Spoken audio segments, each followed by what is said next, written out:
उसमें फ्रिक्शन ही आने देना चाहिए सिर्फ ना, सिर्फ फ्रिक्शन आ नहीं सकता ना, बिना न्यूटन्स लॉ के फ्रिक्शन की कोई एग्जिस्टेंस ही नहीं है। आप फ्रिक्शन को कैसा चैप्टर मान रहे हो? जितने पीछे टॉपिक किए वहां स्मूथ सरफेस होती थी, स्मूथ की बजाय अब कोई एक आधी सरफेस कैसी बना दी जाएगी? रफ। इसका मतलब फ्रिक्शन ठीक है, एक एक्सटेंशन है न्यूटन्स लॉ की। न्यूटन्स लॉ अभी तक हम स्मूथ सरफेसेस पे लगाते रहे, अब हमें न्यूटन्स लॉ रफ सरफेसेस पे लगाना होगा। तो अगर किसी सवाल में कोई पार्ट स्मूथ सरफेस का भी आ जाए तो आप उसको हटाएंगे नहीं। मतलब जैसे आप एच सी वर्मा बुक देखोगे, एच सी वर्मा बुक में फ्रिक्शन अगला चैप्टर बना रखा है, न्यूटन्स लॉज ऑफ मोशन से अगला चैप्टर फ्रिक्शन है। तो एक अच्छी बात, आपको प्रैक्टिस के लिए फिर से सवाल मिलेंगे। और मैं फिर पूछता हूं कि आप सभी बच्चों ने एचसीवी का पिछला चैप्टर पूरा कर लिया है? Yes sir. ऑब्जेक्टिव सब्जेक्टिव दोनों? ठीक है, चलो अगर कर लिया है तो बहुत अच्छी बात है। अब हम हमारे लिए आप एक नया चैप्टर मान के चलें, पिछले चैप्टर का पूरा पूरा यूज होगा, लेकिन हम सीखेंगे भैया फ्रिक्शन कैसा फोर्स है। It is just a type of force, एक नया फोर्स ऐड हो जाता है, दैट इज फ्रिक्शन। मैं एक सवाल से शुरुआत करता हूं, मैं एक क्वेश्चन से शुरुआत कर रहा हूं। मैं एक बार एक सवाल और पूछ रहा हूं, क्या हर्षित आज है क्या क्लास में? हर्षित, हर्षित एक नए स्टूडेंट है हमारे क्लास में। मैं पूछना चाह रहा हूं, क्या हर्षित आप अभी क्लास अटेंड कर रहे हो? तो जवाब दीजिए।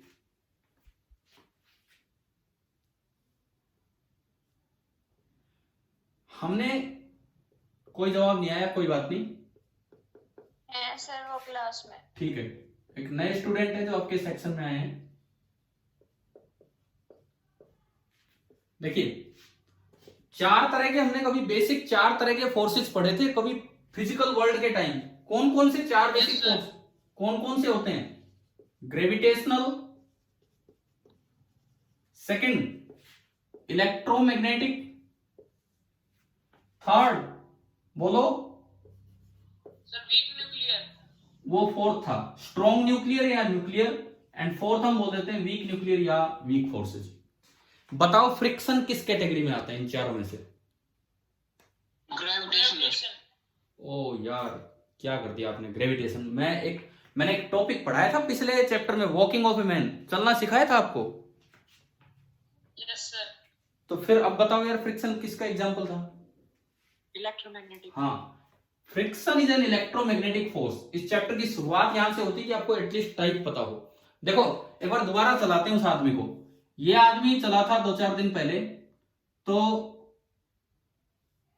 कुछ इस तरह से चलना होता है। हमने बताया था आपको कि आप अपने अगले पांव की मदद से आगे बढ़ते हैं, पिछले पांव की मदद से, पिछले पांव की मदद से आप ग्राउंड को प्रेस कर रहे होते हैं, एक कॉन्टेक्ट फोर्स इधर लगाते हैं। This was the action force. बदले में ग्राउंड ने इधर की तरफ लगाया एक फोर्स जिसको हमने बोल दिया रिएक्शन फोर्स। ये रिएक्शन फोर्स है। अब देखो, इस रिएक्शन फोर्स को मैंने आर से डिनोट कर दिया। तो इस आर के दो टुकड़े थे, एक पैरेलल टू द सरफेस, एक perpendicular to the surface. Perpendicular to the surface को हम बोलते थे नॉर्मल रिएक्शन, एंड जो parallel to the contact surface होता है उसी को क्या नाम दिया जाता है? फ्रिक्शन। उसी को नाम दिया जाता है फ्रिक्शन, जिसको हम पिछले चैप्टर में अवॉइड करके चल रहे थे। और यहीं से ना एक दो चीजें तो इसी डायग्राम से क्लियर हो जाएंगी, जो अभी थोड़ी देर में हम लेंगे। अगर मान लो आपको टोटल कॉन्टेक्ट फोर्स निकालना हो और एन और एफ पता हो, तो बताओ R in terms of N and F क्या होगा? फ्रिक्शन पता हो, नॉर्मल रिएक्शन पता हो, तो टोटल कॉन्टेक्ट फोर्स कितना होगा? बताइए इस डायग्राम को देख के। Square plus R square. हाँ, R is equal to under root of normal reaction का स्क्वायर प्लस फ्रिक्शन का स्क्वायर। बड़ी बेसिक इक्वेशन जहां से ये फ्रिक्शन चैप्टर स्टार्ट हो रहा है। तो फ्रिक्शन किस तरह का फोर्स है? इलेक्ट्रोमैग्नेटिक कॉन्टेक्ट फोर्स है, और उस इलेक्ट्रोमैग्नेटिक फोर्स का ये कंपोनेंट है फ्रिक्शन। नेट इलेक्ट्रोमैग्नेटिक फोर्स का एक कंपोनेंट है फ्रिक्शन।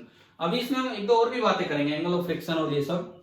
लेकिन सबसे पहले हम आगे बढ़े तो हम ये सीखें कि भाई फ्रिक्शन, मैंने उस दिन आपको बताया, फ्रिक्शन हमें चला रहा है कि हमारे चलने को अपोज कर रहा है? यहां से देख के बताओ। अपोज कर रहा है। अरे मैंने क्या समझाया था उस दिन, फिर वही काम कर दिया आपने। चला रहा है। ये आदमी किधर जा रहा है? आगे। फ्रिक्शन किधर लगा है? आगे। तो जब आप चलते हो तो फ्रिक्शन आपको चलाता है, फ्रिक्शन आपको रोकता नहीं। अगर ग्राउंड पे फ्रिक्शन ना हो तो आप चल नहीं पाओगे कभी भी। अगर ग्राउंड पे फ्रिक्शन ना हो तो आप चल नहीं पाओगे, आपके पांव पीछे स्लिप होते रहेंगे, आप आगे नहीं चल पाओगे। यानी कि इस वक्त जो फ्रिक्शन लग रहा है वो किधर लग रहा होगा, बिल्कुल आगे की तरफ। तो यार फिर हम 9 तक तो ये पढ़ते आए थे, या पता नहीं कैसे कई जगह लिखा रहता है कि फ्रिक्शन अपोजिज मोशन। पढ़ा है कि नहीं पढ़ा है, बताओ ये चीज। Yes sir. Yes sir. तो ये तो सपोर्ट कर रहा है मोशन को। फिर उस लाइन में कहां गड़बड़ थी, हमने क्या गलत पढ़ लिया कि फ्रिक्शन अपोजिज मोशन। क्योंकि हमने बहुत बार देखा, जैसे एक कोई बॉक्स है, ये बॉल है, मैंने लुढ़का के छोड़ दी, बॉक्स है यूं धक्का देके छोड़ दिया, क्या थोड़ी देर में अपने आप रुक जाता है वो ग्राउंड पे?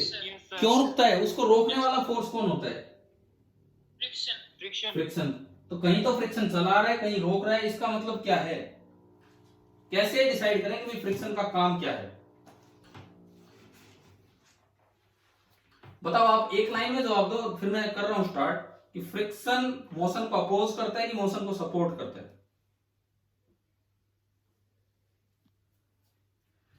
एक एग्जांपल से हम इस चीज की शुरुआत करते हैं ताकि आप बड़ा क्लियर करें। देखो फ्रिक्शन का मैग्नीट्यूड एक अलग चीज है। सबसे पहली बात यह है कि इसकी डायरेक्शन आपको समझ में आ जाए। और आज की क्लास जो इंट्रोडक्शन टू फ्रिक्शन है बड़ी इंपॉर्टेंट है, इसीलिए क्योंकि नहीं तो क्या होगा, पूरी फिजिक्स में लास्ट तक भी आप फ्रिक्शन की डायरेक्शन जज नहीं कर पाते हैं कि डायरेक्शन क्या होगी। एक छोटा सा मैं एग्जांपल लेता हूं। मान लो ये एक रफ फ्लोर है, रफ सरफेस है, और यहां एक ब्लॉक ये रखा हुआ है ए, एंड एक ब्लॉक ये रखा हुआ है बी। हर्षित अगर आप क्लास में हो तो बीच बीच में बोला करो, जैसे हम पूछते हैं, जैसे मैंने आज पूछा अभी नाम, तो आपको बोलना चाहिए कि हाँ हम हैं प्रेजेंट, क्योंकि यहां तो क्लास बोलती रहती पूरी पूरी। देखो ए और बी ये दो बॉक्स हैं इस तरह से। अब सपोज मैं धक्का देके ए को चला रहा हूं, मैंने ए पे एक एक्सटर्नल फोर्स लगाया आगे की तरफ, जिससे ए मूव करता है।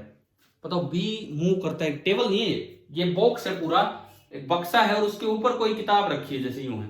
अब अगर मैं बॉक्स को चलाऊं तो बताओ बुक चलेगी कि नहीं चलेगी साथ? बिल्कुल चलती है। ये भी रफ सरफेस है, यहां जो है ये भी रफ सरफेस है। अब एक बार हम थोड़ी डायरेक्शन पहचानने की कोशिश करें कि भाई किस पे किधर फ्रिक्शन लग रहा हो। फ्रिक्शन हमेशा लगता है तो कॉन्टेक्ट सरफेसेस के बीच में। तो सबसे पहले मैं ले रहा हूं ग्राउंड और ए के बीच में। सबसे पहली चीज मैंने ली फ्रिक्शन बिटवीन ग्राउंड एंड ए।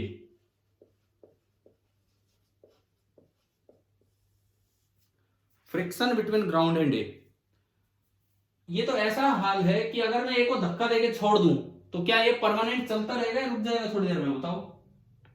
रुक जाएगा। तो इसका मतलब फ्रिक्शन उसको अपोज कर रहा है, सपोर्ट कर रहा है? अपोज कर रहा है, डेफिनेटली अपोज कर रहा है।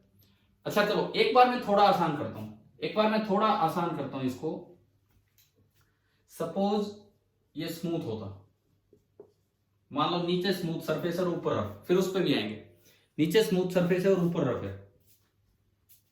अब अगर आप इसको चलाते हो तो ग्राउंड और ए के बीच में तो फ्रिक्शन है ही नहीं।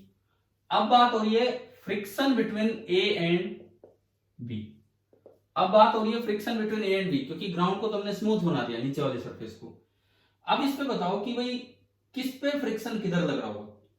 आप मुझे फिर से जवाब दो, क्या बी ए के साथ चल रहा है? बिल्कुल चलता है, बिल्कुल चलता है। रफ टेबल पे कोई बुक रखी होगी, आप टेबल को खिसकाएंगे, बुक खिसक सकती है। क्या बी पे आपने फोर्स लगाया एक्सटर्नल? No sir. तो फिर बी क्यों चला? अगर मैं ए को मूव कर रहा हूं तो बी चल रहा है अपने आप। मैंने ग्राउंड का फ्रिक्शन एक बार हटा दिया थोड़ा ऊपर वाली चीज समझाने के लिए। ए को मूव कर रहा हूं तो बी चल रहा है अपने आप। इसका मतलब बी पे कोई ना कोई फोर्स तो आगे लगा होगा। बी पे फोर्स कौन कौन से हैं? देखो एक तो बी पे नीचे लग रहा होगा इसका वेट mg, और कौन सा लगा होगा?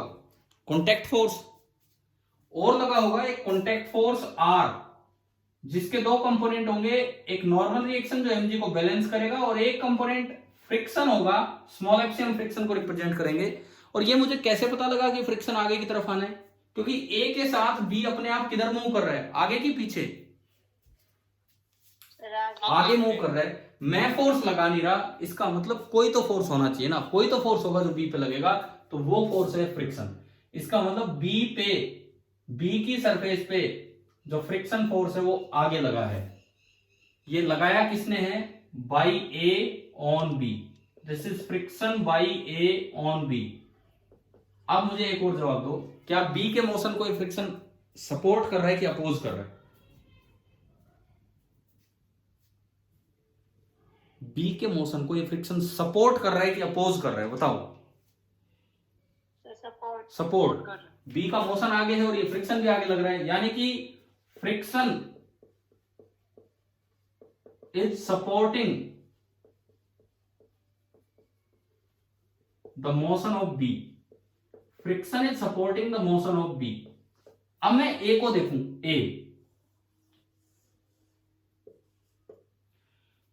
ए का मोशन किधर हो रहा है? आगे।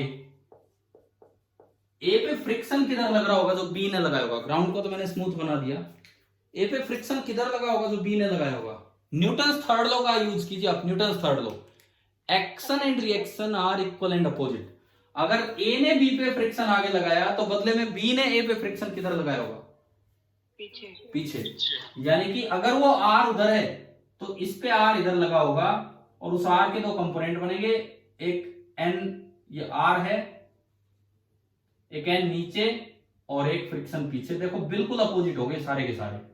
अच्छा, जो वेट है वो अपनी अलग जगह है, वो इसका अलग से लग रहा होगा wait.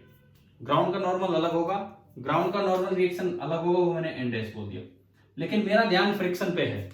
This is friction B ए मतलब बाई बी ऑन ए। अब यहां से देख के बताओ, बी पे जो फ्रिक्शन लग रहा है वो बी के मोशन को अपोज कर रहा है कि सपोर्ट कर रहा है? अपोज। हाँ, बिल्कुल सही जवाब, अपोज कर रहा है। बिकॉज मोशन आगे हो रहा है बी का, सॉरी मैं बी बोल रहा हूं, इसको दोबारा मेरे स्टेटमेंट बोलता हूं। ए पे जो फ्रिक्शन लग रहा है, ए पे, बी नहीं ए पे जो फ्रिक्शन लग रहा है वो ए के मोशन को अपोज कर रहा है कि सपोर्ट कर रहा है? अपोज, क्योंकि ए का मोशन आगे हो रहा है और फ्रिक्शन पीछे।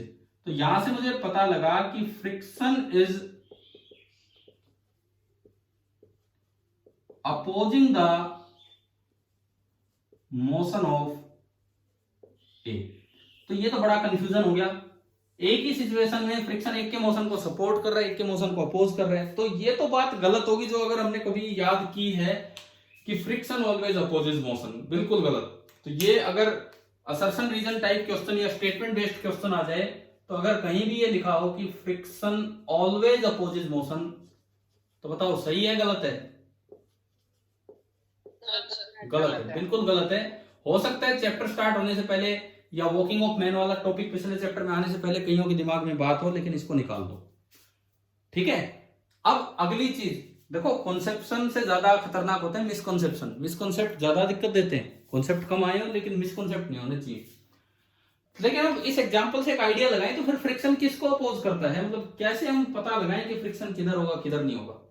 देखो अब आप इसको क्या सरफेस और स्मूथ सरफेस के साथ मैं बताता हूं किसको। ये देखिए आप ध्यान से, सपोज ये मेरा हाथ ए है और ये जो डस्टर रखा है ये बी है।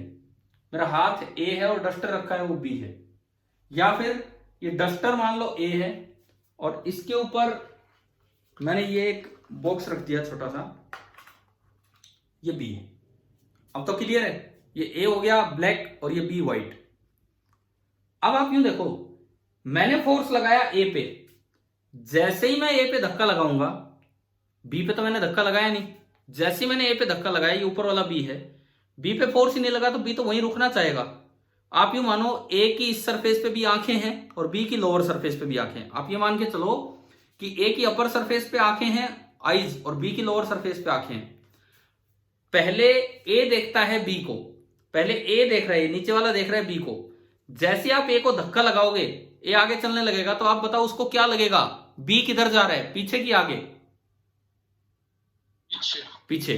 डेफिनेटली पीछे, अभी तक कोई फोर्स नहीं लगा। जैसे ये दोनों रेस्ट पे रखे थे, आपने ए पे धक्का लगाना स्टार्ट किया, तो जैसे ही ये चलने लगेगा वो ऊपर देखेगा, उसे लगेगा भाई बी तो पीछे जा रहा है ना, वो नहीं जाने देगा। फ्रिक्शन का काम ये है, इनका साथ ना छूटे। फ्रिक्शन कोशिश करता है कि अगर दो सरफेसेस कांटेक्ट में है तो उनका साथ ना छूटे, कांटेक्ट बरकरार रहे, मतलब रिलेटिव मोशन ना हो, कांटेक्ट बरकरार नहीं, रिलेटिव मोशन ना हो। फ्रिक्शन का मेन काम होता है मोशन को अपोज नहीं करना, रिलेटिव मोशन को अपोज करना। तो अब देखिए, जैसे ये ए है नीचे वाला, ये आगे बढ़ने लगा, इसको लगा कि इसके रेस्पेक्ट में बी पीछे जा रहा है, तो भाई मत जाने दो। तो अगर बी पीछे जाने लगा तो उसको साथ लेने के लिए बी पे फ्रिक्शन किधर लगा? आगे। ए ने बी पे एक धक्का लगा दिया आगे कि भाई तू भी मेरे साथ साथ चल, पीछे नहीं रह सकता है। तो इससे पता लगा कि बी पे फ्रिक्शन आ गया। अब देखो बी ए को देखेगा, अब बी की आंखें ए को देखेंगी। आपने ए को जैसे ही धक्का दिया, चलना स्टार्ट करे ए, तो बी को क्या लगेगा? बी की इन आंखों को क्या लगेगा? ए किधर जा रहा है? आगे। तो बी कहेगी कि भाई नहीं नहीं जाना, रुक जा। रुक जा मतलब आगे मत जा। तो मतलब अगर तू आगे जा रहा है तो फोर्स किधर लगाएंगे तेरे ऊपर? पीछे। तो फ्रिक्शन का जो मेन काम है, ये तो गलत है, ये तो गलत है। जो सही स्टेटमेंट होगी, friction always tends to oppose, friction always tends to oppose motion, नहीं बल्कि हमें लिखना चाहिए रिलेटिव मोशन। किनके बीच का relative motion? Between two surfaces in contact, between two surfaces in contact. कोई भी दो सरफेस अगर कॉन्टेक्ट में है, टेंड्स टू लिखा है मैंने, अपोज कर पाए नहीं कर पाए वो उसकी कितने मैग्नीट्यूड उस पर डिपेंड करता है, पर कोशिश करेगा हमेशा उस मोशन को अपोज करने की।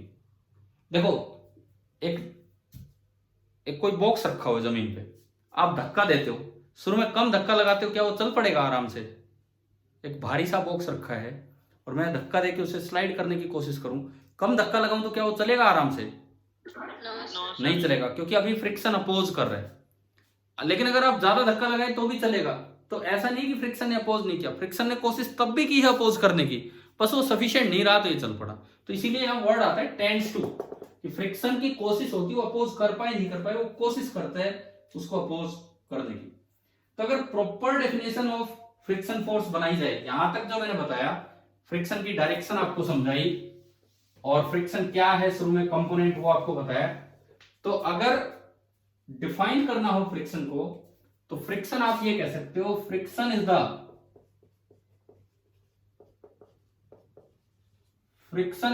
Component of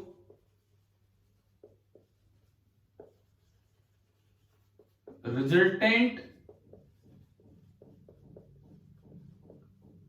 electromagnetic force.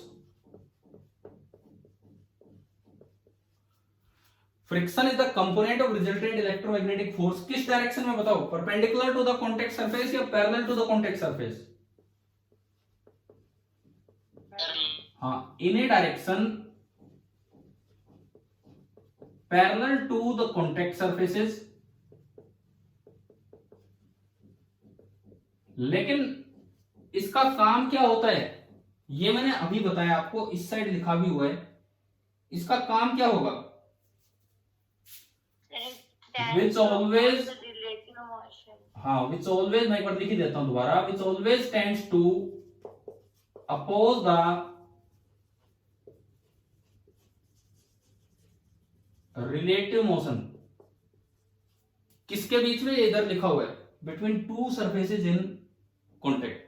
लेकिन एक चीज मैं इसमें ऐड कर रहा हूं, बट या although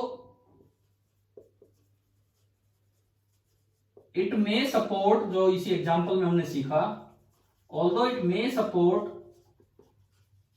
the motion of a body.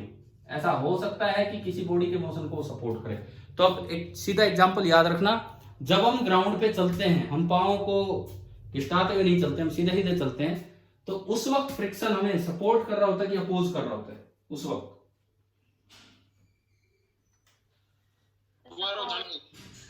उस वक्त फ्रिक्शन हमें सपोर्ट कर रहा होता है। चलो भाई, यहां तक आई बात समझ में कि फ्रिक्शन की डायरेक्शन कैसे निकालनी होती है, ठीक है? क्योंकि पूरे चैप्टर में डायरेक्शन भी बड़ी इंपॉर्टेंट काम है, तो ये आपको समझ में आना चाहिए कि किस तरह हमने डायरेक्शन निकाली है।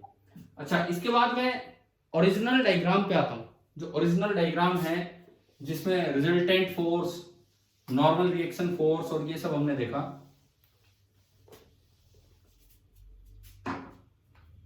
देखो, एक ऑब्जेक्ट इस सरफेस पे रखा है, तो उस पे कॉन्टेक्ट फोर्स के रूप में मान लो ये ऑब्जेक्ट यूं रखा है, यहां पे आपने यूं धक्का लगाना स्टार्ट किया, लेकिन ये है अभी रेस्ट पे, चल नहीं पा रहा है। क्यों नहीं चल पा रहा? क्योंकि इस पे पीछे की तरफ क्या लग गया होगा, कुछ ना कुछ फ्रिक्शन लगा होगा। अच्छा, इसके वेट को बैलेंस करने के लिए आगे क्या लग रहा होगा? ऊपर नॉर्मल रिएक्शन। ठीक है, ये धक्का मैंने लगाया, मैं इसको आगे की तरफ दिखाता हूं। यहां मैंने फोर्स लगाया परंतु ये चल नहीं पाया। इसका मतलब कॉन्टेक्ट फोर्स दो है। लगने को तो इस पे वेट भी लग रहा है, लगने को तो इस पे mg भी लग रहा है, लगने को ये fp एक्सटर्नल लगा रखा है, लेकिन जो ग्राउंड ने कॉन्टेक्ट फोर्स लगाया सरफेस ने वो दो है। तो अगर मैं इन दोनों का रिजल्टेंट निकालूं, तो अभी अभी हमने बनाया था कि ये r है। अब यहां एक टर्म डिफाइन होती है एंगल ऑफ फ्रिक्शन।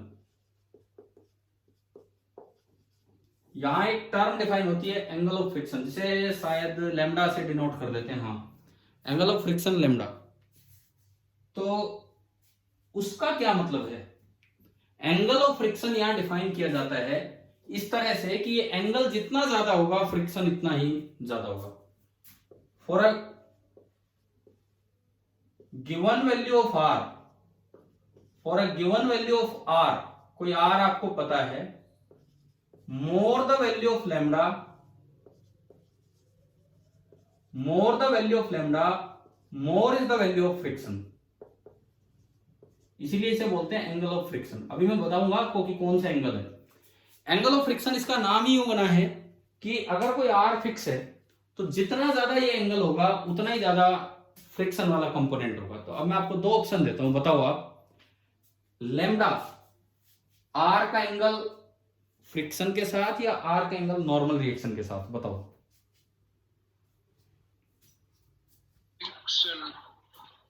जो मैंने बात लिखी उस पर ध्यान देके फिर बताओ।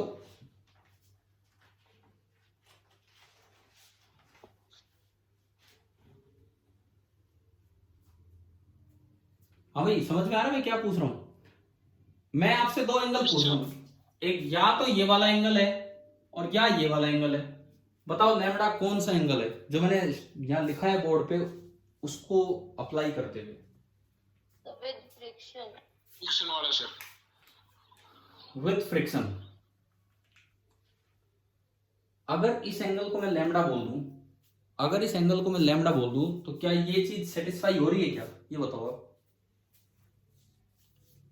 More the value of lambda, more the value of lambda, अगर आप इसको लैम्डा बोलते हैं तो r, जितनी ज्यादा लैम्डा की वैल्यू होगी, r हॉरिजॉन्टल होगा कि r वर्टिकल होगा? किधर जाएगा? अगर मैं आपके अकॉर्डिंग, आपने बोला कि भाई इसे लैम्डा मान लो, अगर ये लैम्डा है और लैम्डा में ज्यादा करूं तो बताओ आप, r वर्टिकल की तरफ बढ़ रहा है कि r हॉरिजॉन्टल की तरफ बढ़ रहा है? वर्टिकल की तरफ। अब ये बताओ, कोई फोर्स वर्टिकल की तरफ ज्यादा झुका है तो उसका कंपोनेंट किधर बढ़ाएगा? वर्टिकल कंपोनेंट बढ़ाएगा कि हॉरिजॉन्टल कंपोनेंट बढ़ाएगा? बताओ। कोई वेक्टर वर्टिकल की तरफ ज्यादा झुका है, ये एंगल बड़ा कर दिया, तो उसका कंपोनेंट किधर बड़ा होगा? वर्टिकल कंपोनेंट बड़ा होगा कि हॉरिजॉन्टल कंपोनेंट? अरे बोलो, वेक्टर्स में भी सीखी ये बात हमने, जिस साइड एंगल कम होता है उधर कंपोनेंट ज्यादा होता है। ये डायग्राम से भी दिख रहा है आपको। आपने क्या किया, आपने लैम्डा ज्यादा कर दिया तो ये वर्टिकल की तरफ चला गया। अब इसका वर्टिकल वाला कंपोनेंट तो इतना बड़ा आ रहा है और हॉरिजॉन्टल वाला कंपोनेंट जरा सा आ रहा है। अब बताओ आप, अगर ये एंगल लैम्डा है तो लैम्डा ज्यादा होने पे एन बढ़ रहा है कि एफ बढ़ रहा है? एन। तो ये तो आपने गलत जवाब दे दिया। एंगल ऑफ फ्रिक्शन इस तरह से डिफाइन किया जाता है कि जितना ज्यादा लैम्डा हो, जितना ज्यादा एंगल ऑफ फ्रिक्शन, उतना ही वैल्यू एफ क्यू। तो अब बताइए लैम्डा कौन सा एंगल होना चाहिए? ये वाला नॉर्मल रिएक्शन के साथ रिजल्टेंट कॉन्टेक्ट फोर्स का जो एंगल है, नॉर्मल रिएक्शन के साथ रिजल्टेंट कॉन्टेक्ट फोर्स का जो एंगल है उसे बोला जाता है एंगल ऑफ फ्रिक्शन। क्यों, अब आपको क्लियर होगा।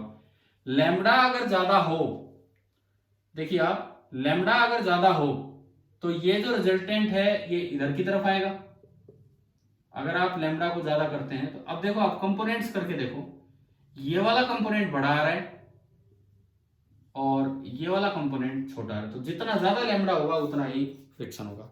तो अभी बताओ एंगल ऑफ फ्रिक्शन का मतलब आ गया समझ में?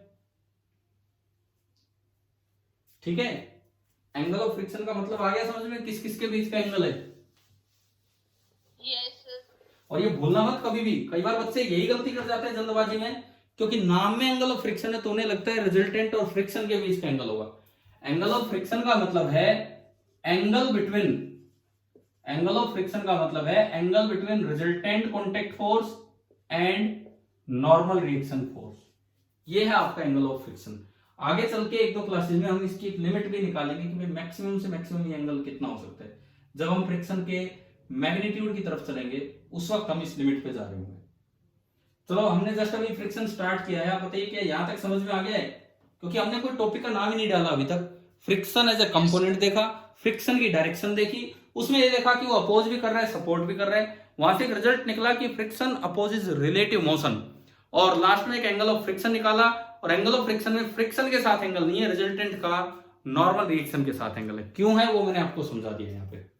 ठीक है, अब हम टाइप्स ऑफ फ्रिक्शन के बीच में चलते हैं। दो फ्लैट सरफेस हैं, दो फ्लैट सरफेस है कॉन्टेक्ट में, तो उनके बीच में फ्रिक्शन किस टाइप का बोला जाता है उस पर हम चलते हैं। Types of friction between two flat surfaces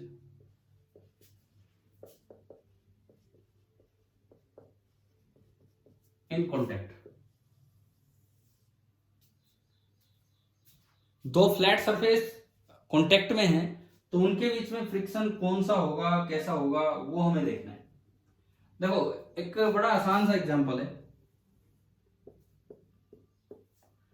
मान लो ये कोई बॉक्स रखा है और ये रफ सरफेस है। रफ सरफेस पे कोई बॉक्स रखा है तो आप बताओ इस पे फ्रिक्शन लग रहा है कि नहीं लग रहा है?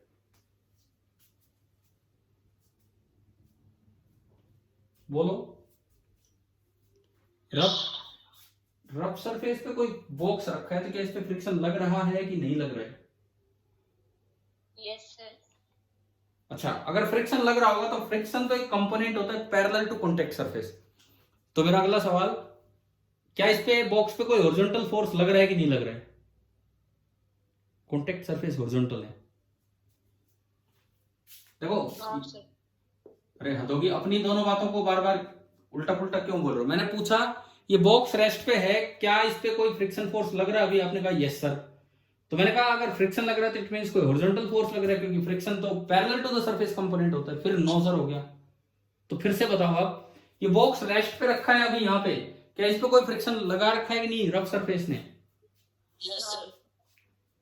तो मेरा दूसरा सवाल, आपने इसका जवाब दिया यस सर। दूसरा सवाल, क्या इस बॉक्स पे फिलहाल कोई हॉरिजॉन्टल फोर्स लग रहा है ग्राउंड की तरफ से?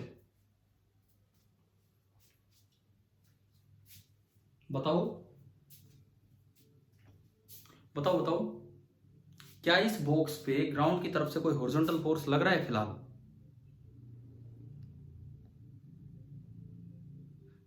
अरे यार देखो ये टाइम वेस्ट हो रहा है, अब बोलिए, जवाब दीजिए, लग रहा है कि नहीं लग रहा है? नहीं है सर। Yes sir. तो फिर ये बॉक्स चल क्यों नहीं रहा? इसको रोक किसने दिया? ये रेस्ट पे है, हम कोई फोर्स लगा नहीं रहे। आप कह रहे हो फ्रिक्शन लग रहा है, friction parallel to the surface लगता है, तो फ्रिक्शन एक हॉरिजॉन्टल फोर्स लग रहा है। फिर क्यों नहीं चल रहा है ये बॉक्स? रुका हुआ क्यों? ये बताओ। सर ये रफ सरफेस है। तो रफ है तभी तो फ्रिक्शन लग रहा है, नहीं तो स्मूथ होती तो फ्रिक्शन लगता ही नहीं। एक्सटर्नल फोर्स नहीं लिया जा रहा। कोई बात ना, फ्रिक्शन लग रहा है तो वो चला देगा। अरे मुझे तो एक नॉन अनबैलेंस्ड फोर्स चाहिए। 9th क्लास में ये बताते हैं कि अगर अनबैलेंस्ड फोर्स होगा तो चलेगा ऑब्जेक्ट। आपने मुझे बोला कि रफ सरफेस पे बॉक्स रखा है तो इस पे फ्रिक्शन लग रहा है। फ्रिक्शन एक हॉरिजॉन्टल फोर्स है, तो इसका मतलब इस पे हॉरिजॉन्टल नहीं, मतलब फ्रिक्शन होता है parallel to the contact surface, और कॉन्टैक्ट सरफेस हॉरिजॉन्टल, तो इसका मतलब बॉक्स पे फ्रिक्शन लग रहा है तो हॉरिजॉन्टल फोर्स लग रहा है, और वो लग रहा है तो उसे रोक कौन रहा है फिर चलने से? फिर तो चलना चाहिए। बताओ, आप इन बातों में फंसो मत, इनका जवाब दो, तभी चीजें समझ में आएंगी। मैं फिर से सवाल की स्टार्टिंग करता हूं। ये बॉक्स यहां रेस्ट पे हमने रख दिया, रफ सरफेस है, क्या इस पे फ्रिक्शन लग रहा है कि नहीं लग रहा है? नो सर, नहीं लग रहा। अगर सर रेस्ट पे इसलिए नहीं, रेस्ट पे इसलिए मत बोलो, रेस्ट पे इसलिए मत बोलो, ये नहीं लग रहा क्योंकि ये चलने की कोशिश नहीं कर रहा है। खाली रफ सरफेस होने से फ्रिक्शन नहीं लग जाएगा। फ्रिक्शन तब आएगा जब वहां रिलेटिव मोशन होने की कोशिश हो। क्या ग्राउंड और बॉक्स के बीच में कोई रिलेटिव मोशन की टेंडेंसी है यहाँ? नो सर, नहीं है, तो कोई फ्रिक्शन नहीं लगेगा, कोई भी फ्रिक्शन यहाँ पे नहीं लग रहा होगा। क्लियर? अब मैं एक टेबल सी बना के आपको कुछ समझाऊं। यहाँ पे ये एक एक्सटर्नल फोर्स है जो मैं लगाऊंगा इस बॉक्स पे हॉरिजॉन्टल डायरेक्शन में, न्यूटन में, और ये एफ एक्सटर्नल मैं छोटा ही लिखता हूं ताकि आगे जगह बचे। ये एफ एक्सटर्नल है इन न्यूटन, और यहां मैं लिखूंगा फ्रिक्शन इन न्यूटन, जो बॉक्स पे ग्राउंड ने लगाया होगा। बस ये टेबल हम यहीं तक बनाते हैं। शुरू में जब मैंने कोई एक्सटर्नल फोर्स नहीं लगाया, जीरो, तो बताओ फ्रिक्शन कितना लग रहा है? जीरो। शुरुआत यहां से होती। एक बच्चा आता है, सोचता है कि मैं इसे चला दूंगा, कोई दिक्कत ही नहीं है, चला देंगे। तो भाई इसने वन हैंडेड कोशिश की, बोले ये तो मेरे बाएं हाथ का खेल है। इसने फोर्स लगाया सपोज कीजिए 1 न्यूटन, लेकिन बॉक्स चल नहीं पाया। भाई कोई अलमारी रखी है, अलमीरा रखी, मैं चलाने लगूं तो मेरी इतनी हिम्मत थोड़ी कि मैं यूं एक हाथ से उसे चला दूंगा अगर भरी हुई अलमीरा है तो अब भी ये रेस्ट पे है। अभी थोड़ी देर पहले एक बच्चे ने जवाब दिया था कि रेस्ट पे है इसलिए फ्रिक्शन नहीं लग रहा। अब भी ये रेस्ट पे है, चला नहीं है, तो बताओ फ्रिक्शन लग रहा है कि नहीं लग रहा है? लग रहा है। कितना लग रहा है? 1 न्यूटन। 1 न्यूटन ही लग रहा है क्योंकि बैलेंस्ड है फोर्स। तो आपने जब 1 न्यूटन लगाया तो ग्राउंड ने अपोजिट डायरेक्शन में 1 न्यूटन फ्रिक्शन लगा दिया, लेकिन ये है अभी भी किस पे? रेस्ट पे। ठीक है, फिर इसको समझ में आया भाई इतना आसान काम तो नहीं है। लो जी, इसने फोर्स कर दिया 2 न्यूटन, मान लो बॉक्स अभी भी नहीं चला, तो अब बताओ फ्रिक्शन कितना हो गया? 2 न्यूटन। 2 न्यूटन। अब इसको समझ में आया, थोड़ी कोशिश और करनी पड़ेगी। ये लो जी, इसने फोर्स लगा दिया 3 न्यूटन, अब भी नहीं चला, अब भी नहीं चला, तो इसका मतलब फ्रिक्शन कितना है? 3 न्यूटन। फिर इसने, ना यार ये तो पॉसिबल नहीं है, क्या कर दिया? सर लगाएगा। सर रहने दो, इसके पापा आ गए बच्चे की मदद करने के लिए, बोले छोटा सा काम है मैं करवा देता हूँ। बोले ये क्या है? तो इसके पापा कह रहे भाई क्यों परेशान हो रहा है, ये ले। फोर्स बढ़ के हो गया 4 न्यूटन, लेकिन बॉक्स अभी भी नहीं चला, तो अब बताओ फ्रिक्शन कितना हो गया? 4 न्यूटन। अब देखो अब क्या होता है, सुनिए। जैसे ही इसके पापा ने 5वां फोर्स लगाया, 5वां मतलब 5 न्यूटन का फोर्स, 5 न्यूटन फोर्स, 3 और 2 5 लगा दिए इन्होंने। फोर्स लगा 5 न्यूटन, लेकिन चला नहीं, पर चलने वाला है, बस जरा सी गुंजाइश बची है, चलने वाला है लेकिन चला नहीं है। चला नहीं है तो इट मींस अभी भी फ्रिक्शन कितना हो गया बढ़ के? 5 न्यूटन। इसका मतलब फ्रिक्शन इज सेल्फ एडजस्टेबल। क्या ये बात समझ में आ रही है? फ्रिक्शन खाली सरफेसेस पे डिपेंड नहीं करेगा कि रफ है कि नहीं है, सेल्फ एडजस्टेबल है कि भाई 0 की जरूरत थी तो 0 रहा, 1 की जरूरत पड़ी 1 लगा, 2 की जरूरत पड़ी 2 लगा, 5 की जरूरत पड़ी 5 लगा। लेकिन ऐसे हमेशा थोड़ी बढ़ सकता है, यूं तो फिर कोई चीज चल ही नहीं पाएगी। अब कितना ही जोर लगा लो कभी भी नहीं चलेगी। जब तक वो चल नहीं पा रहा है तब तक जो फ्रिक्शन लगा है उसको नाम दिया जाता है, कौन सा फ्रिक्शन? नाम से पता लग रहा है, स्टैटिक मतलब रेस्ट पे। अभी हम स्टैटिक इक्विलिब्रियम पढ़ के आए थे पिछले चैप्टर में स्टैटिक मतलब रेस्ट पे। तो 5 न्यूटन के फोर्स तक तो ये चला नहीं, मतलब यहां तक जो फ्रिक्शन है वो स्टैटिक फ्रिक्शन है। लेकिन मैं कह रहा हूं ये लिमिटिंग वैल्यू है। अब बस जरा सी गुंजाइश बची है, कोई हल्की सी मदद और कर दे तो ये चल पड़ेगा। इसका मतलब ये जो आखिरी वैल्यू है फ्रिक्शन की, ये इसको नाम दिया जाता है कौन सा friction? Limiting friction. Static friction की मैक्सिमम वैल्यू जो है वो लिमिटिंग फ्रिक्शन होती है। अब आप ये बताओ, क्या इस एग्जांपल से यहां तक आपको ये समझ में आया कि static friction is self adjustable? हाँ भी बोलिए। स्टैटिक फ्रिक्शन अपने आप परिस्थिति के अनुसार अपने आप को एडजस्ट करता जा रहा है कि भाई कितनी है कितना नहीं। अब इसके बाद क्या होगा, सुनो, इसके बाद क्या होगा, अब कोई जरा सा फोर्स और लगा देगा तो ये चल पड़ेगा। मतलब इवन 5.1 न्यूटन भी लगा दिया तो ये चल पड़ेगा, क्योंकि फ्रिक्शन इससे ज्यादा नहीं बढ़ रहा है। मान लो ये लो जी, हमने फोर्स कर दिया 6, तो ये तो 5 क्रॉस होते ही चलेगा, 6 की तो जरूरत भी नहीं थी, पर चलेगा। तो दोनों बाप बेटों का क्या होगा, एक बार देखो किस तरह खड़े हैं। अगर ये चल पड़ा तो इनका क्या होगा, पर फिर भी चलेगा, इन्होंने फोर्स इतना लगा दिया। तो 6 न्यूटन का फोर्स होते ही ये चला, तो क्या फ्रिक्शन 6 हुआ? No sir. नहीं हुआ। दूसरी बात, फ्रिक्शन 5 से थोड़ा सा कम हो जाता है। एक इनर्शिया ऑफ रेस्ट जैसी चीज होती है। इनर्शिया ऑफ रेस्ट ओवरकम होने के बाद अब गाड़ी में या बॉक्स में इनर्शिया ऑफ रेस्ट नहीं है, उसकी वजह से कुछ ज्यादा ही अपोज कर रहा था। देखो, चलती हुई चीज अपने आप मोशन में रहने की कोशिश करेगी, रेस्ट वाली चीज अपने आप रेस्ट में रहने की कोशिश करेगी। तो अब अपोजिशन थोड़ा कम हो जाएगा, फ्रिक्शन 5 की बजाय हो सकता है 4.8 हो गया।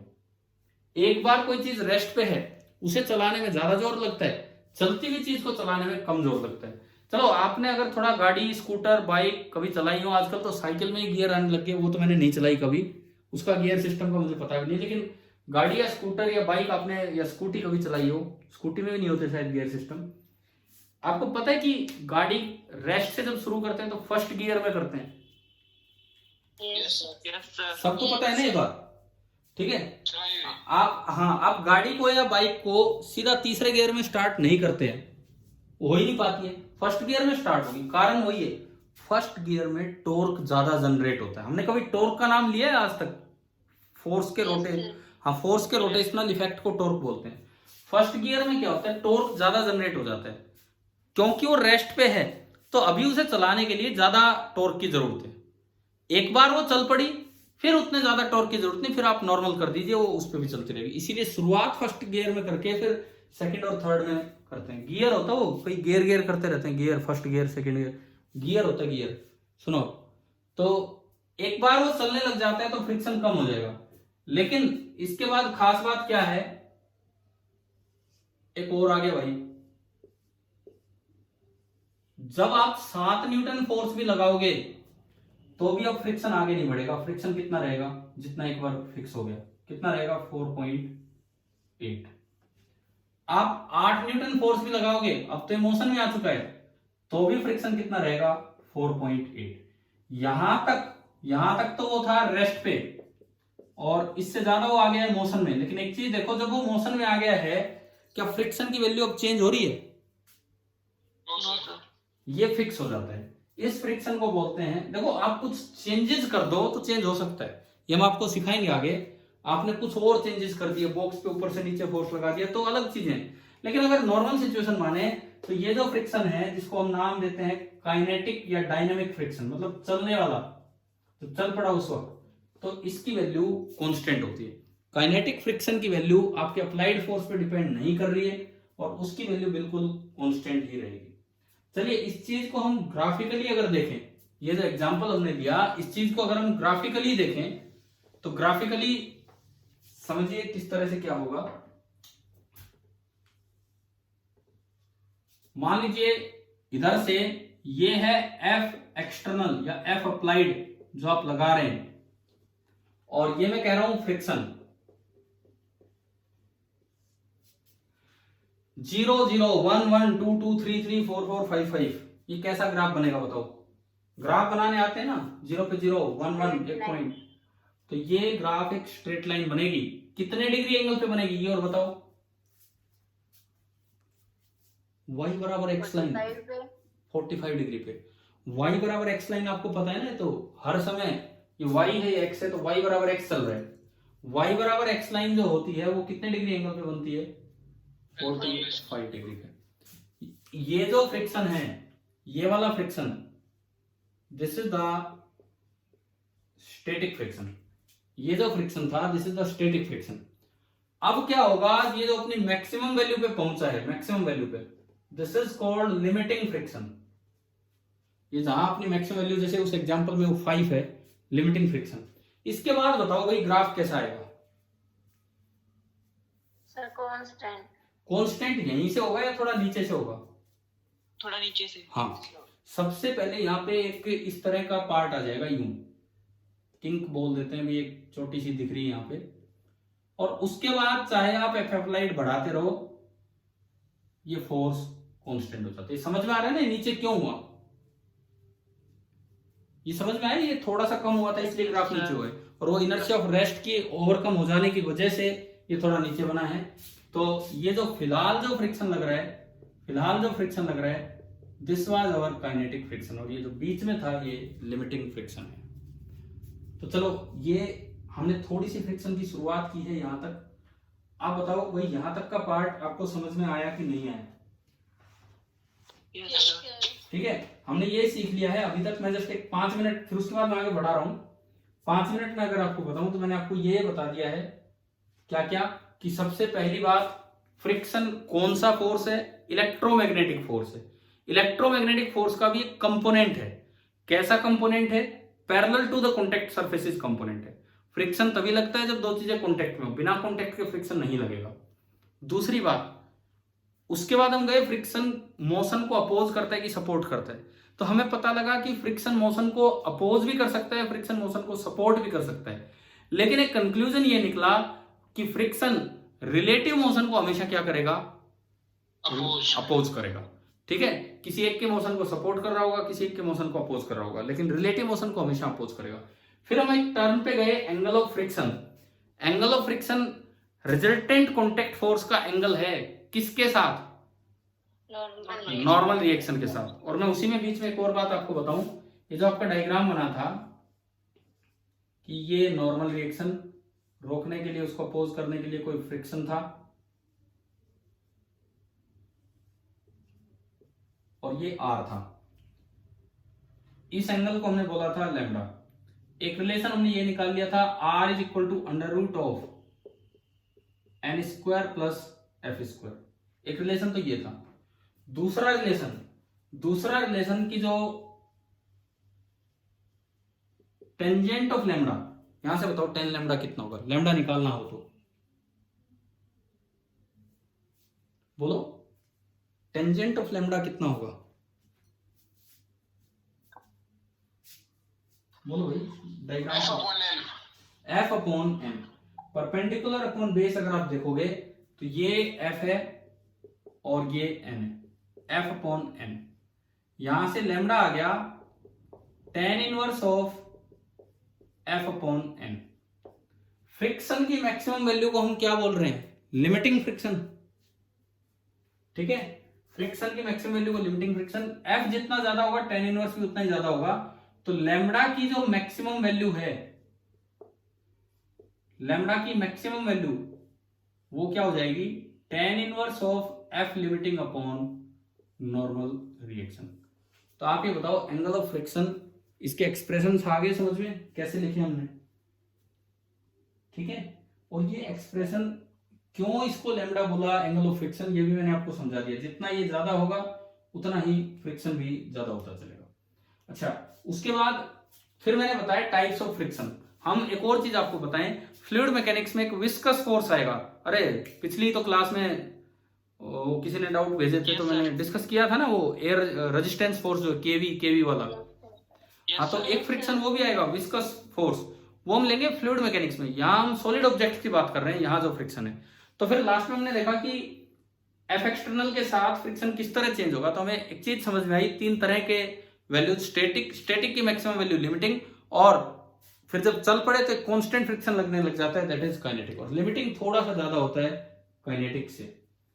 मैं एक क्वेश्चन लेता हूं, जस्ट एक बार इस क्लास में जो बताया है इन चीजों को समझने के लिए। पहले एक बार ये बताओ भाई, फ्रिक्शन की शुरुआत कैसी हुई है, समझ में आया कि नहीं आया? आ गया सर। देखो नया नहीं है, कुछ भी नया नहीं है। अगर आपको न्यूटन्स लॉ क्लियर है तो एक फोर्स ही तो एक्स्ट्रा ऐड होना है, बस कुछ कॉन्सेप्ट्स जुड़ेंगे जो मैं आपके साथ जोड़ता जा रहा हूं यहाँ पे। ठीक है, तो आप ये तो ध्यान रखें कि न्यूटन्स लॉ के जो भी टेस्ट हैं वो जरूर दें, बिकॉज अब उनमें बस एक नई चीज आने लग जाएगी, फ्रिक्शन। और जैसे कोई बच्चा कह रहा था कि अब सर पीछे के मत देना, तो यार मैं कैसे सेपरेट करूं बताओ? सवाल ही वो है, बस मुझे स्मूथ की बजाय रफ कर देना, और कुछ है ही नहीं। चलिए देखिए, एक छोटा सा सवाल हम देखते हैं। मान लो आपको ये दिया गया है कि एक बॉडी है जिसका मास है, यूं बताओ ये क्या लिखा मैंने, 400 जी। ये जी एक्सेलरेशन ड्यू टू ग्रेविटी है या ग्राम है? ग्राम। ग्राम। ठीक है। This body slides on A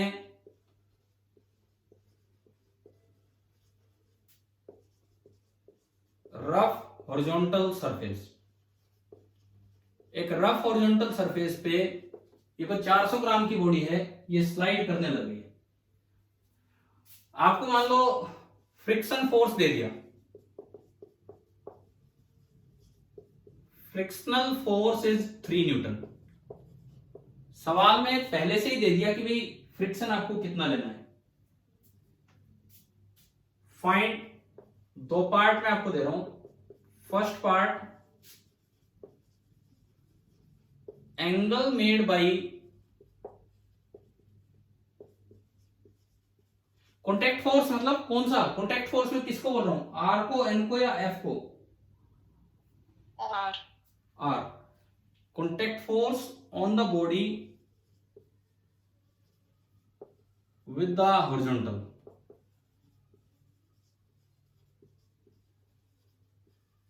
second, angle of friction.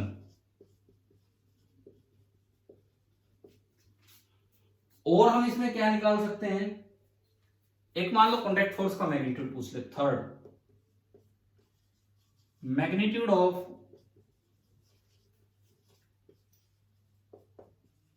Contact force.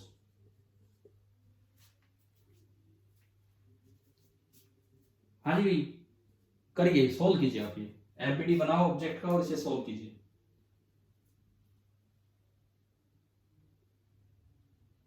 जी को 10 ले लेना। ये मैं लिख देता हूं यहां पे कि जो एक्सेलरेशन ड्यू टू ग्रेविटी है आप उसको 10 मीटर पर सेकंड स्क्वायर मान के चल लेना।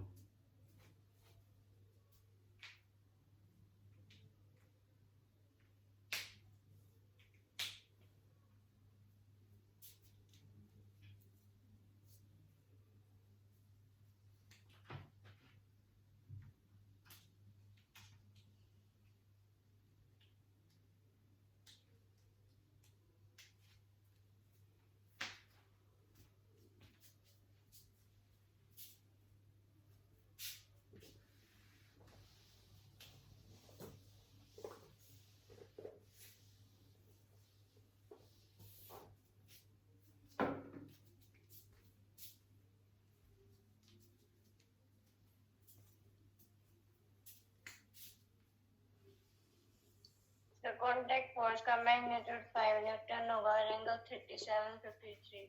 कौन सा 37, कौन सा 53? फर्स्ट पार्ट का क्या आंसर?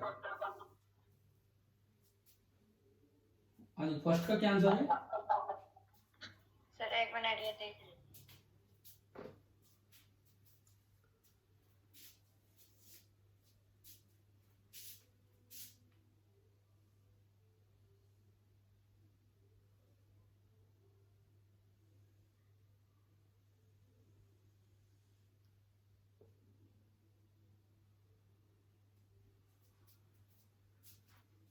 चलिए अब मैं देखता हूं, बताता हूं। इसका मास m है तो आप इसका एबीडी बनाओ। It is sliding on A rough surface. Slide कर रहे हैं तो फ्रिक्शन अपोज करेगा इसके मोशन को, तो एक फोर्स तो नीचे लग रहा होगा mg, ये g acceleration due to gravity. Contact force के दो कंपोनेंट होंगे, एक इसको अपोज करने के लिए होगा फ्रिक्शन और एक नॉन। बताने कौन सा फ्रिक्शन होगा? इस वक्त कौन सा फ्रिक्शन होगा, स्टैटिक की काइनेटिक? काइनेटिक। काइनेटिक, क्योंकि ये स्लाइड कर रहा है, यहाँ दिया हुआ है सवाल में कि ये स्लाइड कर रहा है, तो जो रिजल्टेंट होगा वो ये बनना है। ये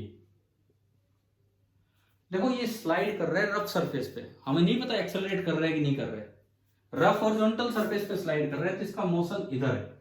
एक्सेलरेशन की जानकारी मुझे नहीं है कितना इस पे फोर्स लग रहा है, हाँ लेकिन एक जानकारी है कि जब ये हॉरिजॉन्टल सरफेस पे स्लाइड कर रहा है तो वर्टिकली इसका कोई मोशन नहीं है, यानी कि एक्सेलरेशन इन वर्टिकल डायरेक्शन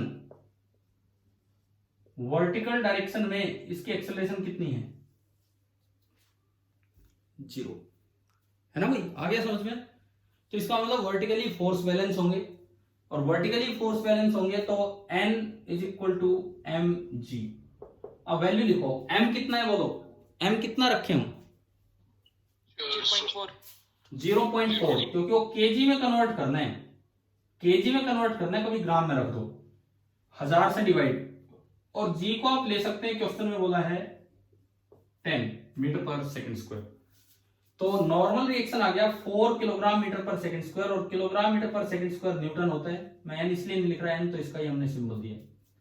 चलो ये भी आ गया, n आ गया 4, फ्रिक्शन क्वेश्चन में दिया है कितना, 3 न्यूटन, तो r आ गया पाइथागोरस से 90 डिग्री पे है, तो r कितना आया 5। तो ये जो मैग्नीट्यूड ऑफ कॉन्टैक्ट फोर्स है,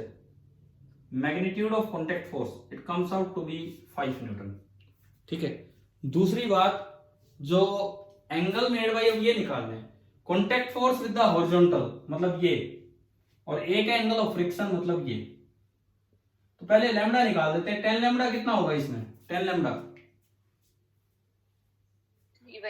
3/4, ये 3 ये 4, 10 लैम्डा 3/4, और अगर tan थीटा 3/4 होता है तो थीटा अप्रोक्सीमेटली 37 डिग्री होता है, पढ़ा है ना हमने, तो जो लैम्डा होगा दैट इज नियरली 37 डिग्री, तो ये आपका आ गया 37 डिग्री।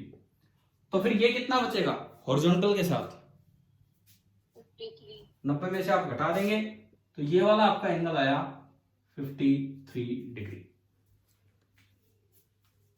चलो ये बताओ, क्या ये तीनों पार्ट यहां तक समझ में आ गए कि नहीं, ये जो मैंने अभी क्वेश्चन किए? ठीक है, अच्छा उसके बाद सुनो, ये सब होने के बाद लास्ट में मैं जो आ रहा था टाइप्स ऑफ फ्रिक्शन पे, अब उससे क्या रिजल्ट मिले हैं उस पे चलते हैं।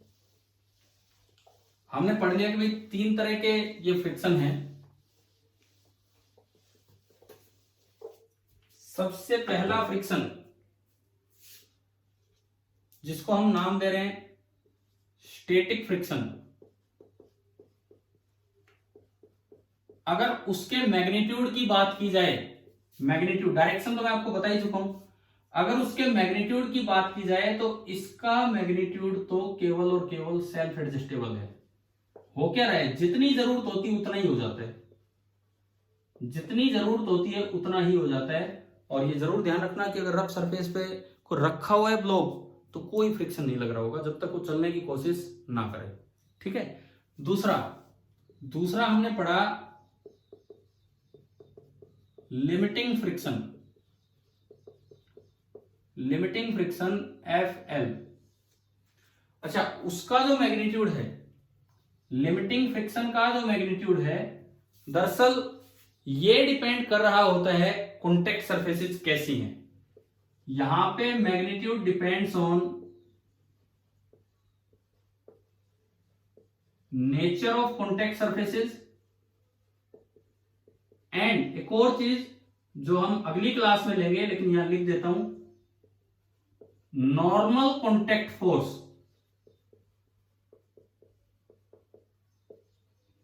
भैया ये भी कमाल ही हो गया, गैलीलियो ने क्या बताया था ये बताओ। गैलीलियो ने एक बार, हमने बिल्कुल स्टार्टिंग में जब काइनेमेटिक्स स्टार्ट की तो उसमें थोड़ी हिस्टोरिकल बातें पढ़ी थी हमने, गैलीलियो के एक्सपेरिमेंट और ये सब। Yes sir. तो उसमें एक पॉइंट आया था जो मैंने कभी आपके टेस्ट में पूछा, काइनेमेटिक्स किस साइंटिस्ट ने बताया था कि दो परपेंडिकुलर डायरेक्शन से एक दूसरे को प्रभावित नहीं करती हैं? गैलीलियो ने। ये जहां आपका प्रोजेक्टाइल 2D मोशन स्टार्ट होता है वहां ये बुक में भी लाइन दी हुई है, हम पूछ भी चुके आपसे टेस्ट में अगर आपको याद है। गैलीलियो ने कहा था कि हॉरिजॉन्टल और वर्टिकल डायरेक्शन एक दूसरे को अफेक्ट नहीं करते, लेकिन फ्रिक्शन में करते हैं। कैसे करते हैं? देखो मैग्नीट्यूड जो है लिमिटिंग फ्रिक्शन का केवल कॉन्टेक्ट सरफेस पे नहीं, नॉर्मल रिएक्शन पे भी डिपेंड करता है। अब नॉर्मल रिएक्शन वर्टिकली होता है कि हॉरिजॉन्टली होता है? वर्टिकल। और फ्रिक्शन हॉरिजॉन्टल, मतलब हॉरिजॉन्टल फोर्स का मैग्नीट्यूड नॉर्मल पे डिपेंड कर रहा है। आप देखो ना, एक एग्जांपल लो। मेरे सामने एक अलमीरा रखी हुई है, मैं एक छोटा सा एग्जांपल आपको दिखाता हूं, देखना एक बार। जैसे मेरे सामने ये एक अलमीरा रखी हुई है, मैं इसको फोर्स लगाऊं, भरी हुई अलमीरा है, इसको फोर्स लगाऊं, चलाना बड़ा मुश्किल है। इतने ही कॉन्टेक्ट सरफेस का जितना इस अलमीरा का बेस है, इतने ही कॉन्टेक्ट सरफेस का अगर मैं खाली डब्बा लेके आ जाऊं, खाली प्लास्टिक का डिब्बा, तो क्या उसको चलाना आसान होगा कि नहीं बताओ? Yes sir. सेम प्लास्टिक नहीं, इसी मटेरियल का मैं कह रहा हूं, मैं मटेरियल चेंज नहीं कर रहा। ये कोई भी मटेरियल है, मान लो ये स्टील है, स्टील नहीं है वैसे, मान लो ये स्टील है, नीचे पत्थर है, एक भरी हुई अलमारी है, या मान लो इसी अलमारी को मैंने खाली कर दिया एक बार, कब इसको चलाना आसान होगा, भरी हुई को या खाली को? खाली को। देखो ना तो एरिया ऑफ कॉन्टेक्ट चेंज हुआ है, नीचे जो एरिया ऑफ कॉन्टेक्ट है वो उतना ही है, ना नेचर ऑफ सरफेस चेंज हुई है। तो ये हो क्या गया, वेट कम करने से चलना आसान कैसे हो गया? तो क्या यहां से एक अंदाजा लगा कि भाई शायद ये चीजें वेट पे डिपेंड करती हों? वेट कम करने से ये चीजें चलने लगी, तो इससे यूं अंदाजा लगा कि हो सकता है शायद ये चीजें वेट पे डिपेंड करती हों।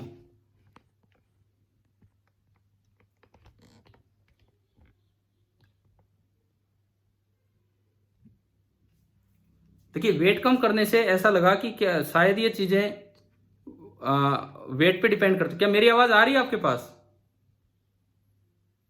Yes sir. तो यार ये स्क्रीन दिख रही है? स्क्रीन अरे ये हिल गया यार, ये बीच में स्क्रीन कहाँ गई, क्या करूं इसमें, रुको एक मिनट।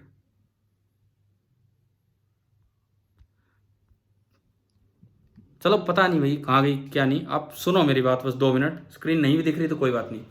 तो इससे एक बात आपको समझ में आई कि लिमिटिंग फ्रिक्शन कहीं ना कहीं नॉर्मल रिएक्शन पे डिपेंड कर रहा है, क्योंकि वेट जिसका ज्यादा है उस पर फ्रिक्शन ज्यादा लग रहा है, और वेट जितना ज्यादा होगा नॉर्मल रिएक्शन उतना ही। देखो एक खाली अलमीरा थी और एक भरी हुई अलमीरा है, किस पे नॉर्मल रिएक्शन ज्यादा लग रहा होगा आप बताओ? भरी हुई पे नॉर्मल रिएक्शन पक्का ज्यादा लगेगा, और भरी हुई पे नॉर्मल रिएक्शन ज्यादा लग रहा है, तो इस वजह से उस पर फ्रिक्शन ज्यादा लग रहा है, और इसीलिए उसको चलाना मुश्किल हो रहा था, उसको चलाना इतना आसान नहीं था। अच्छा, तीसरी बात, अभी देखो अभी स्क्रीन आ गई है? Yes sir. ठीक है। अच्छा, ये अंदाजा कैसे लगा कि ये वेट नहीं नॉर्मल रिएक्शन लेना है हमें, ये अंदाजा कैसे लगा? क्योंकि कहने को तो हम ये भी कह सकते थे जिसका वेट ज्यादा उस पर फ्रिक्शन ज्यादा लगेगा। अब देखिए ये अंदाजा कैसे लगा, इधर सुनिए। सामने बोर्ड है, दिख रहे हैं ना ये आप सभी को? और मैंने एक डस्टर इसके साथ लगाया, बोर्ड है और मैंने एक डस्टर इसके साथ लगाया। यूं बताओ मैं इस डस्टर को छोड़ देता हूं तो छोड़ते ही ये डस्टर नीचे गिर रहा है, क्यों गिर रहा है? कौन से फोर्स की वजह से? ग्रेविटेशनल। वेट, हाँ ग्रेविटेशनल। लेकिन अगर मैं इस पे यूं फोर्स लगा दूं, दबा दूं इसको आगे की तरफ, तो ये नहीं गिर रहा है। अब यार एक बात बताओ, मैंने जो फोर्स लगाया वो हॉरिजॉन्टल लगाया कि वर्टिकल लगाया? और वेट कैसा फोर्स है? वर्टिकल। तो यार ये तो सारा चक्करबाजी होगी कि हॉरिजॉन्टल फोर्स वर्टिकल को कैसे बैलेंस कर रहा है बताओ? मैं भाई सीधी सी बात, आप किसी चीज को गिरने नहीं देना चाहते तो उस पर यूं ही तो फोर्स लगाते हो कि भाई थोड़ा दबा दिया, अब ये नीचे नहीं गिर रहा है ना, ये तो कॉमन सी बात है। तो गिर रहा था वेट की वजह से, और मैंने हॉरिजॉन्टल फोर्स लगा के इसको रोक दिया, तो ऐसा क्यों हुआ? यहां पे देखो, जब आप इसको दबाओगे, जितना आप दबाओगे उतना ही नॉर्मल रिएक्शन दीवार लगाएगी पीछे से। Yes sir. और नॉर्मल रिएक्शन बढ़ेगा तो क्या बढ़ेगा? फ्रिक्शन बढ़ेगा। हाँ, मतलब ज्यादा से ज्यादा फ्रिक्शन कितना जा सकता है वो बढ़ेगा। नॉर्मल रिएक्शन बढ़ेगा तो फ्रिक्शन बढ़ेगा, और फ्रिक्शन लगता है पैरेलल टू द सरफेस, तो पैरेलल टू द सरफेस ऊपर लग जाएगा, और वो वेट को क्या कर रहा होगा? बैलेंस कर रहा होगा। तो कोई छोटी छोटी चीजें समझनी है कि भाई हो क्या रहा है। हम हॉरिजॉन्टल फोर्स लगा के वर्टिकल को बैलेंस कैसे कर रहे हैं, हम हॉरिजॉन्टल फोर्स लगा के नॉर्मल रिएक्शन बढ़वा रहे हैं, नॉर्मल रिएक्शन बढ़ने से लिमिटिंग फ्रिक्शन बढ़ गया, तो फ्रिक्शन इतना सफिशिएंट हो गया कि वो वेट से ज्यादा है तो वेट को हावी नहीं होने दे रहा है, मतलब लिमिटिंग की वैल्यू वेट से ज्यादा है तो इसलिए वेट नीचे नहीं ले जा पाया। तो इन दो एग्जांपल से ये पता लगा कि फ्रिक्शन लिमिटिंग की वैल्यू वेट पे नहीं बल्कि किस पे डिपेंड कर रही है, नॉर्मल रिएक्शन पे। अभी जो अल्मीरा वाला एग्जांपल लिया था, अल्मीरा वाला एग्जांपल, उसमें तो ये लग रहा था कि जिसका वेट ज्यादा उस पर फ्रिक्शन ज्यादा, लेकिन इस दूसरे एग्जांपल से ये क्लियर हुआ वेट नहीं, जिसका नॉर्मल रिएक्शन जिस पे ज्यादा होगा उसी पे फ्रिक्शन ज्यादा होगा। और तीसरा, ये वैसे मैग्नीट्यूड की बात अगली क्लास में हम करने ही वाले होंगे कल, लेकिन जो तीसरा है कौन सा फ्रिक्शन, काइनेटिक फ्रिक्शन, उसके बारे में अभी आज की क्लास में तो मैं एक ही बात कहूंगा कि ये जो काइनेटिक फ्रिक्शन है this is slightly less than limiting friction. क्या उस ग्राफ से बात समझ में आ रही है कि नहीं? Yes sir. है ना। और बहुत से क्वेश्चंस में तो हम दोनों की वैल्यू सेम ही ले लिया करेंगे। बाकी ये पूरी डिटेल अभी आनी है। बताओ आज की फ्रिक्शन की क्लास कैसा लगा, कुछ समझ में आ गया ढंग से, क्या बताया क्या नहीं? Yes sir. ठीक है। लास्ट में मैं जब अलमीरा की तरफ आपको लेके गया था तो स्वामी विवेकानंद जी की एक बात लिखी हुई थी, पढ़ी आपने? किसी का ध्यान गया उस पर? Yes sir. Arise awake and stop not till the goal is reached. तो भाई अब जाग जाओ, फ्रिक्शन शुरू हो चुका है। और आपके अगले टेस्ट तक, कब है अगला टेस्ट, कितनी तारीख को? भाई इस बार अच्छा होना चाहिए, बहुत अच्छा होना चाहिए। मैं बार बार मैं उम्मीद कर रहा हूं कि जो मैं काम दे रहा हूं आपको करके रख रहे हैं, तो डेफिनेटली टेस्ट अच्छे होंगे। और दूसरी बात, अगला टेस्ट कब देंगे जिसमें कुछ सवाल फ्रिक्शन के होंगे और कुछ न्यूटन्स लॉ के? कब देंगे अगला टेस्ट? सैटरडे को। ठीक है ठीक है ठीक है, शनिवार को आपका अगला टेस्ट है। तरीका हमारा वही रहेगा 100 नंबर का, इस तरह से। और हर्षित जो नया बच्चा आज जुड़ा है, प्लीज आप क्लास के बाद अगर टाइम हो तो अभी कॉल करना मेरे पास एक बार। चलिए ठीक है, थैंक यू।